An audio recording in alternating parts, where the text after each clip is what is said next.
سلام دوستان، برگشتم با درس دیگری از گرامر آن دیالوگ. خب تو این درس که درس بسیار مهمی هم هست، افعالی که با فعل فعل ساخته میشن رو یاد میگیرین و کاربرد اسکو به معنی آیا برای ساخت جملات سوالی و کسکو که شما یک عضوی از جمله رو مورد سوال قرار میدین رو با هم دیگه یاد میگیریم. پس این درس مهمیه. بریم سراغ درس. Alors on y va. Il y a deux personnages dans ce dialogue. Simon, Julien. Simon, Julien. Simon, qu'est-ce que tu fais à Noël? Qu'est-ce que tu fais à Noël? Julien, je fais du ski en Finlande. Je fais du ski en Finlande. Simon, en Finlande? Mais il n'y a pas de montagne en Finlande. Julien, je fais du ski sur la mer gelée. Je fais du ski sur la mer gelée. C'est génial. Et vous deux, est-ce que vous faites un beau voyage comme l'année dernière? Simon, qu'est-ce que tu fais à Noël? اینجا فعل به معنی اصلیش انجام دادن. چی کار میکنید در تعطیلات نوئل؟ Qu'est-ce que tu fais à Noël? Je fais du ski en Finlande. Faire du ski یعنی اسکی کردن. در فنلاند اسکی میریم برای کشور فنلاند و اسکی کار میکنیم. آن فنلاند کشور اسم مؤنثه چون به او ختم شده. همینجا یاد بگیرین اسامی کشورهایی که به او ختم میشن مؤنثن. پس در این صورت ما پرپوزیسیون یا حرف اضافی که براش استفاده میکنیم آن هست. آن فنلاند mais il n'y a pas de montagne en Finlande. فنلاند که کوه نداره. il y a وجود دارد. il n'y a pas وجود ندارد. il n'y a pas de montagne en Finlande. Julien, je fais du ski sur la mer gelée. میریم اسکی میکنیم روی دریای یخ زده. ژله یعنی یخ زدن. اینجا به عنوان صفت مفعولی استفاده شده، یعنی صفت شده. دریای یخ زده و میبینید که یه دونه او گرفته به دلیل اینکه باید با مر مطابقت کنه. C'est génial. خیلی باحاله. Et vous deux, est-ce que vous faites un voyage l'année dernière? شما دوتا، داره به دوستش میگه، شما یک سفر خوبی داشتین تازه از سفر برگشتن مثل سال قبل؟ vous faites un bon voyage. خب سفر رفتن و سفر کردن faire un voyage این هم با faire ساخته میشه. پس شما دو تا فعلا یاد گرفتین. faire du ski یعنی اسکی کردن و faire un voyage یعنی سفر رفتن. کم حرف اضافه است به معنی مانند. l'année dernière سال قبل. اگه میخواستیم بگیم سال آینده میگیم l'année prochaine. این دوتا پس متضاد میشن. l'année dernière l'année prochaine. بریم اسلاید بعد. Simon. Non, on va simplement un lieu dans ma famille. On va simplement un lieu dans ma famille. C'est une bonne occasion d'être ensemble. C'est une bonne occasion d'être ensemble. On fait un grand dîner, tout le monde fait la cuisine, on discute, on mange, on joue, on fait la fête. On fait un grand dîner, tout le monde fait la cuisine, on discute, on mange, on joue, on fait la fête. Véronique, on fait aussi de la musique, on chante. On fait aussi de la musique et on chante. Julien, bon programme. خب سیمون میگه که نه ما فقط میخوایم بریم به لیون. simplement c'est-à-dire فقط. On va simplement à Lyon dans ma famille. میخوایم بریم پیش خانواده‌مون در لیون. C'est une bonne occasion d'être ensemble. فرصت خوبیه برای اینکه با هم باشیم. Occasion c'est-à-dire فرصت. C'est une bonne occasion d'être ensemble با هم. On fait un grand dîner. یه شام بزرگ میپزیم. خب یه فعل دیگه faire le dîner. شام پختن. Faire un grand dîner. Tout le monde fait la cuisine. Faire la cuisine آشپزی کردن. همه آشپزی میکنن. Tout le monde fait la cuisine. On discute. Discuter c'est-à-dire parler ensemble. با هم حرف میزنیم. On mange, on joue. بازی میکنیم. غذا میخوریم. On fait la fête. جشن میگیریم. Faire la fête. جشن گرفتن. ورونیک خانم این آقا هست میگه on fait aussi de la musique. On chante. موسیقی مینوازیم و آواز میخونیم. Faire de la musique یعنی آهنگ نواختن، موسیقی نواختن و شانته هم آواز خوندن. جولیان در واقع اظهار نظر میکنه و میگه چه برنامه خوبی. Bon programme. Bon programme. پروگرام برنامه که دارن. خب یه بار دیگه براتون بخونم. Si mon nom, on va simplement en lieu dans ma famille. C'est une bonne occasion d'être ensemble. On fait un grand dîner, tout le monde fait la cuisine, on discute, on mange, on joue, on fait la fête. Véronique, on fait aussi de la musique, on chante. Julien, bon programme. پس فعلایی که یاد گرفتیم چی بودن با faire ساخته می شدن؟ faire le dîner، شام پختن، faire la fête، جشن گرفتن، faire la cuisine، آشپزی کردن، faire de la musique، موسیقی نواختن.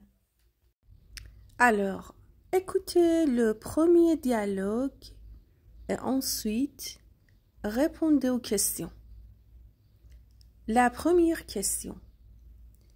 Est-ce que Julien va en Suède ou en Finlande à Noël? Est-ce que Julien va en Suède ou en Finlande à Noël? Est-ce que c'est-à-dire آیا جولیان به سوئد میره یا به فنلاند برای تعطیلات نوئل؟ Répondez. Il va en Finlande à Noël. Julien, il va en Finlande à Noël. La deuxième question. Qu'est-ce qu'il fait en Finlande? Qu'est-ce qu'il fait?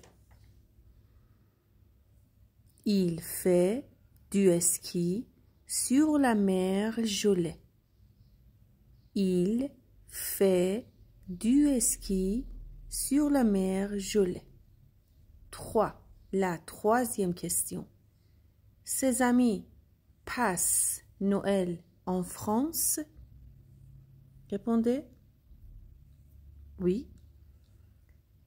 Il passe Noël en France à Lyon.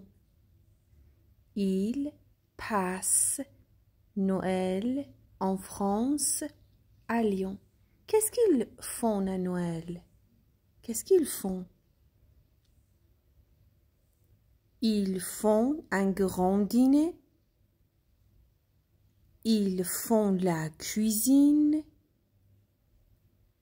Ils discutent. Ils mangent. Ils jouent. Ils font de la musique. Ils chantent.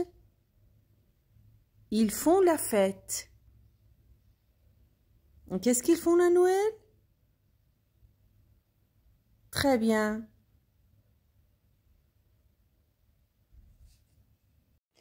Une femme au foyer. Une femme au foyer. Le mari. Qu'est-ce que tu as? Tu fais la tête. Qu'est-ce que tu as? Tu as la tête. La femme. Oui, je fais la tête parce que tu dis que je ne travaille pas.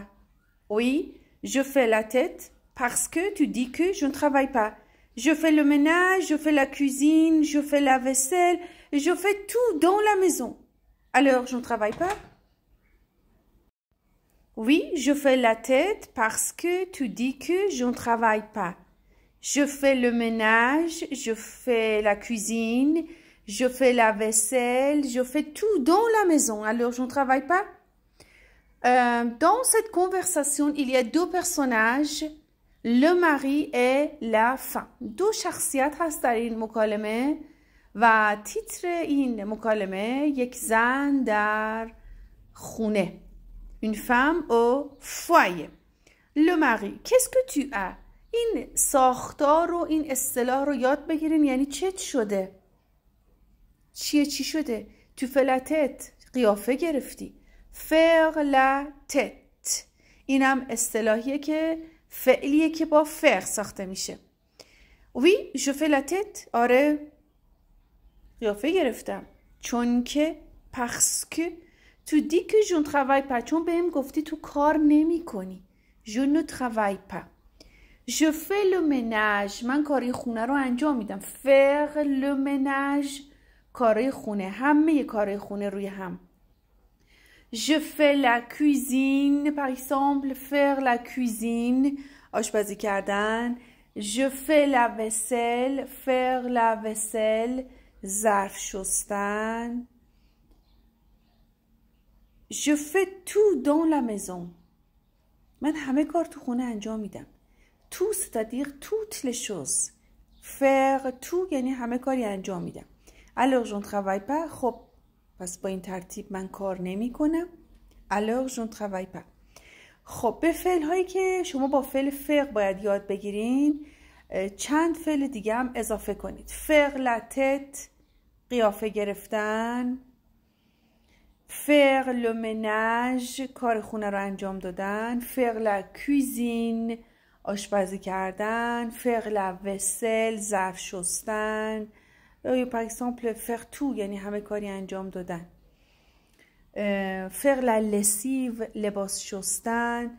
توی اسلاید یکی به آخر مونده تمام افعالی رو که با فعل فعل ساخته میشن و شما باید بلد باشین رو براتون میذارم و ویسشو میگم.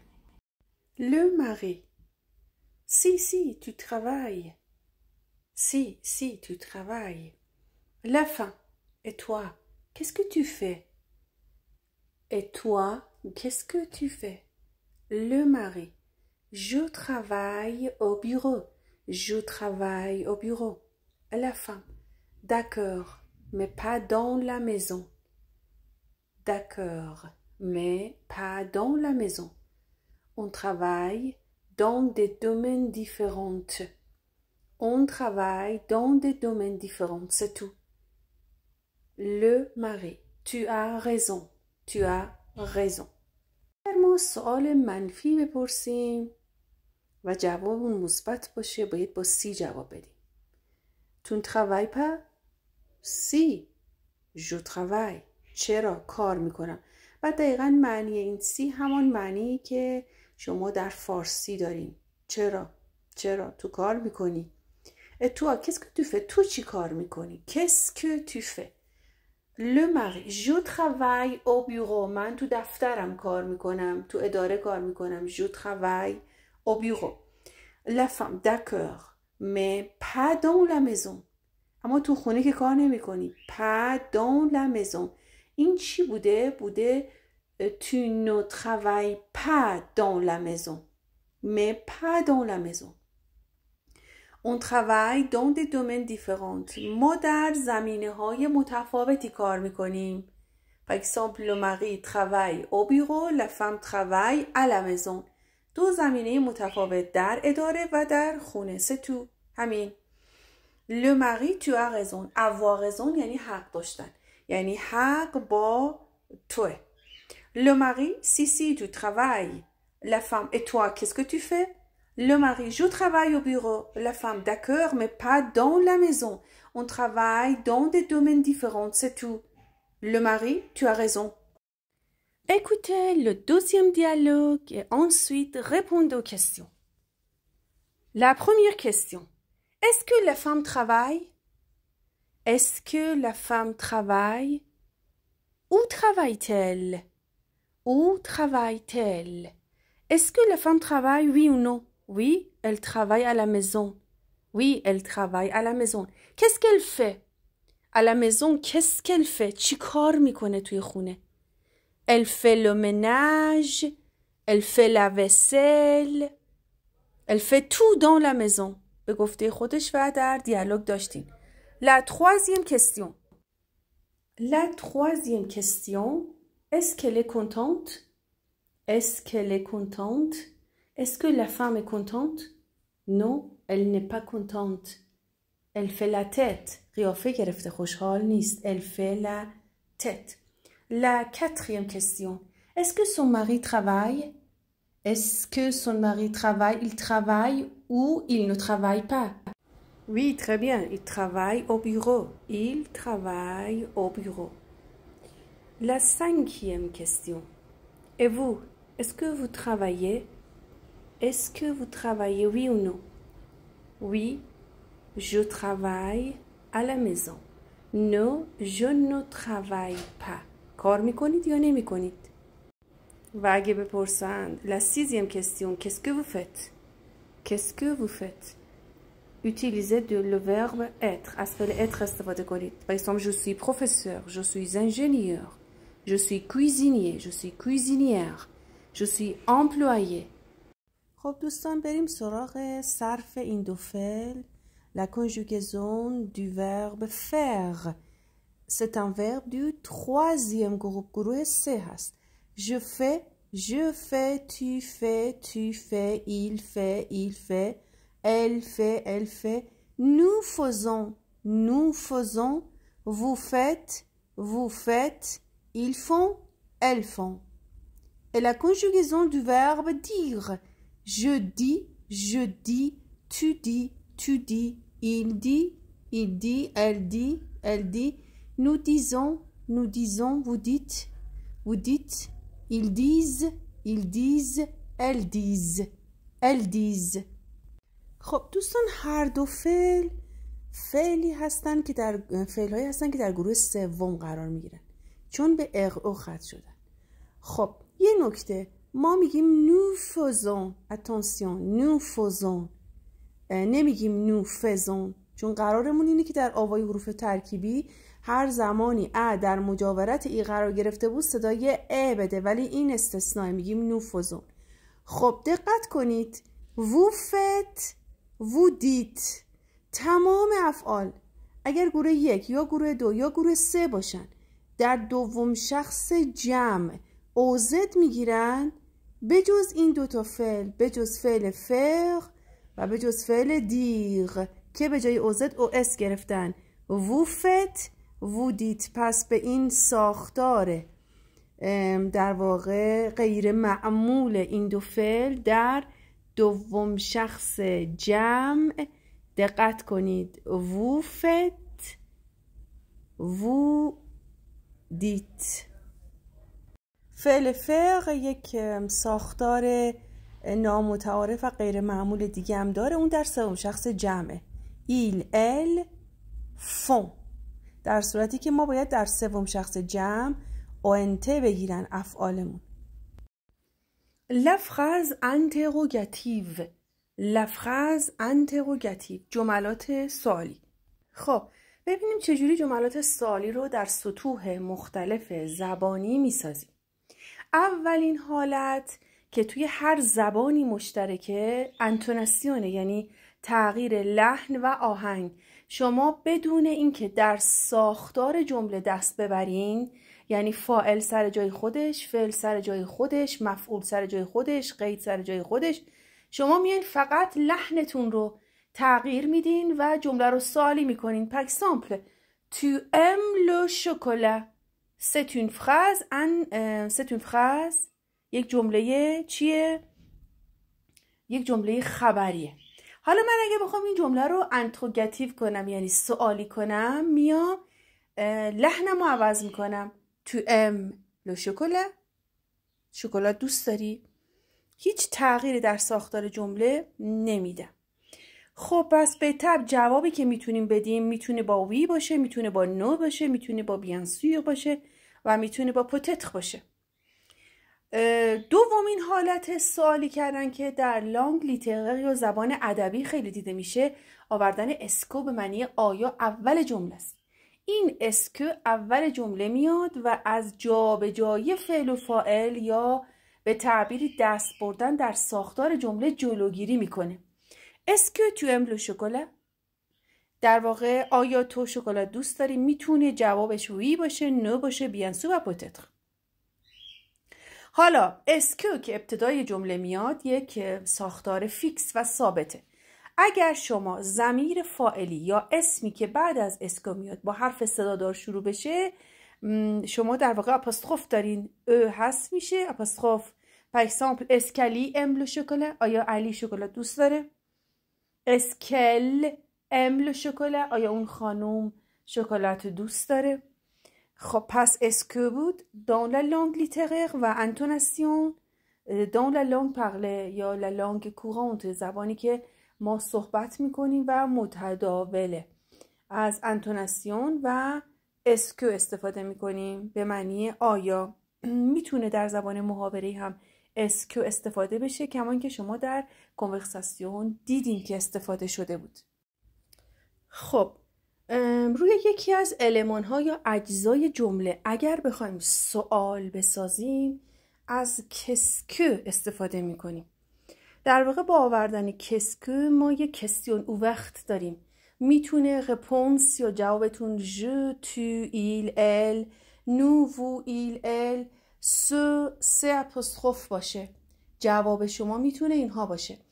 اما در اسکو لا کستیون فرمه داریم، یعنی یک در واقع سوال بسته داریم، یعنی جواباتون محدوده. شما دیدین که جوابتون میتونه وی باشه، نو باشه، بیان سور باشه یا پوتتر باشه. جوابهایی که میدید محدوده.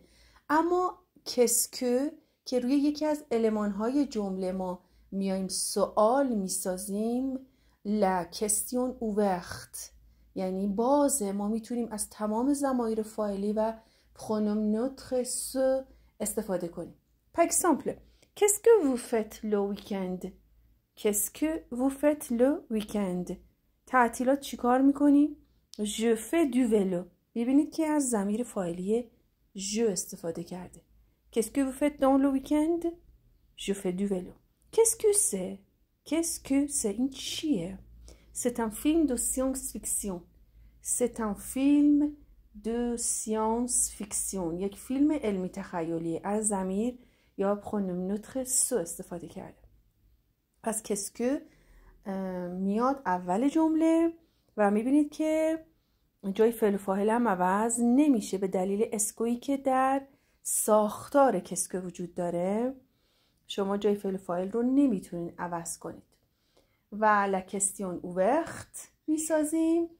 par exemple qu'est-ce qu'ils disent؟ اونا چی میگن؟ qu'est-ce qu'ils disent؟ ils parlent en chinois. ils parlent en chinois. دارن چینی حرف میزنن. je ne comprends pas. نمیفهم چی میگن. ils parlent en chinois. pour les sports et la musique on utilise faire plus du, de la, de l'apostrophe د. ما برای اینکه از ورزش ها و موسیقی بخوایم صحبت کنیم باید فعل فعل رو بلد باشیم با متمم یا کمپلمان دو، دو l'apostrophe و د که بستگی به اسم داره. par exemple faire du piano. faire du piano، پیانو نواختن. faire de la guitare. faire de la guitare. faire du violon. faire du violon. quel instrument de musique faites-vous؟ quel instrument de musique faites-vous؟ چه سازی می نوازید؟ شما میگید je fais du piano par exemple. من پیانو می نوازم. je fais de la guitare. je fais du violon. faire de la danse، ورزش رقصیدن. faire du yoga. faire de l'aérobic. و میدونید که ورزش ها هم با فعل میسازیم. حالا quel sport faites-vous؟ quel sport faites-vous؟ چه ورزشی میکنید؟ شما از فعل فعل استفاده میکنید و کمپلمان و متممی که باید بیاریم. par exemple je fais de l'aérobic. من ایروبیک کار میکنم. je fais de la danse. je fais du yoga. پس فعل فعل رو باید بلد باشید که ما بتونیم برای اینکه از ورزش‌ها و آلات موسیقی صحبت کنیم و استفاده کنیم. فعل هایی که مربوط به کارهای خونه هستند. فعل و منج یعنی به طور کلی کارهای خونه رو انجام دادن. فعل و لی، فعل و لی تخت رو مرتب کردن. فعل وسل، فعل وسل ظرف شستن. فعل لسیو، فعل لسیو لباس شستن. فعل ویتر، فعل ویتر شیشه رو پاک کردن. فعل کورس، فعل کورس خرید کردن. فعل کوزین، فعل کوزین آشپزی. فعل دو لا سرپییر، فعل دو لا سرپییر تی کشیدن. خب dites-moi, qu'est-ce que vous faites à la maison? Qu'est-ce que vous faites à la maison? بگید ببینم شما تو خونه کدومی که از این کارا رو انجام میدید؟ Qu'est-ce que vous faites à la maison? بگید moi je fais tout. من همه کاری انجام میدم. Et vous, qu'est-ce que vous faites à la maison? Répondez librement nos questions. Répondez librement nos questions. La première question. Est-ce que vous faites beaucoup la cuisine? Est-ce que vous faites beaucoup la cuisine? Ou est-ce que vous achetez des plats préparés? Est-ce que vous achetez des plats préparés? Répondez-moi. خب چی میگه؟ میگه شما خیلی آشپزی میکنید یا غذای آماده میخرین. Est-ce que vous faites beaucoup la cuisine? Moi, oui, je fais beaucoup la cuisine. Et vous? Est-ce que vous achetez des plats préparés? Des plats préparés ne sont pas bons pour la santé. برای سلامتی مفید نیستند. La deuxième question. Qu'est-ce que vous faites pendant le week-end? Qu'est-ce que vous faites pendant le week-end? Vous faites du sport ou vous faites de la musique? La troisième question. Est-ce que vous dites toujours la vérité? Est-ce que vous dites toujours la vérité? Oui ou non?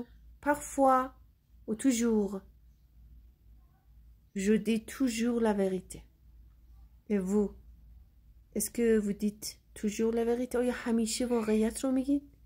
و parfois یا بعضی وقتا ممکنه دروغ بگید.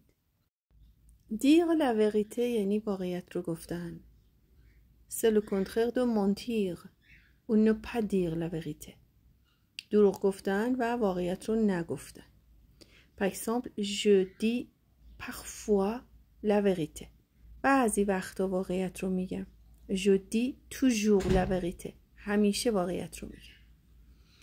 Merci beaucoup de m'avoir suivi jusqu'à la fin de cette vidéo. Merci beaucoup pour la présentation à cette vidéo. دوستان اگر از این سبک ویدیوها خوشتون میاد حتما با لایک و کامنت به من بگین.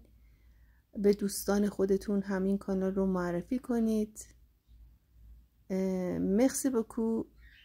Au revoir à la séance prochaine. Au revoir, à la plus.